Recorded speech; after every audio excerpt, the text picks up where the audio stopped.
எங்கே ஒரு வயசான ஆள் பசிக்குதுன்னு சொல்லிட்டு ஒரு வீட்டில் வந்து சாப்பாடு கேட்டுட்டு இருக்காரு. இதை அந்த வீட்டில் இருக்கிற பொண்ணு பார்த்துட்டு அந்த வயசான ஆளுக்கு ஹெல்ப் பண்ணிக்கிட்டு இருக்கா, சாப்பாடு கொண்டு வந்து கொடுத்துட்டு இருக்கா.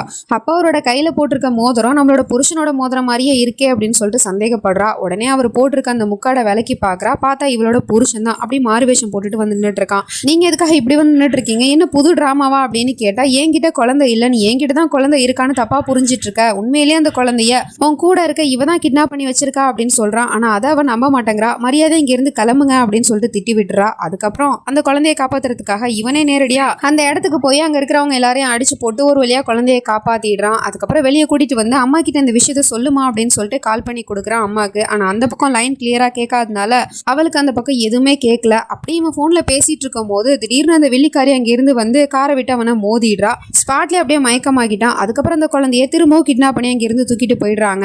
அப்புறம் புருஷன் ஹாஸ்பிட்டல் இருக்கிறாங்கிற விஷயம் தெரிஞ்சு அவனை பாக்குறதுக்காக பொண்டாட்டியுமே வந்திருக்கா. அவனோட கண்ணில் கட்டு போட்டு வச்சிருக்காங்க. டாக்டரும் எங்களை மன்னிச்சிருங்க, உங்க கண் பார்வை போயிடுச்சு அப்படின்னு சொல்லிட்டு இருக்காங்க. இதோட ஃபுல் வீடியோ லிங்க் நான் கீழே கொடுத்துருக்கேன், அதை கிளிக் பண்ணி பாருங்க. அப்புறம் மறக்காம நம்ம சேனலை சப்ஸ்கிரைப் பண்ணிக்கோங்க. தேங்க்யூ.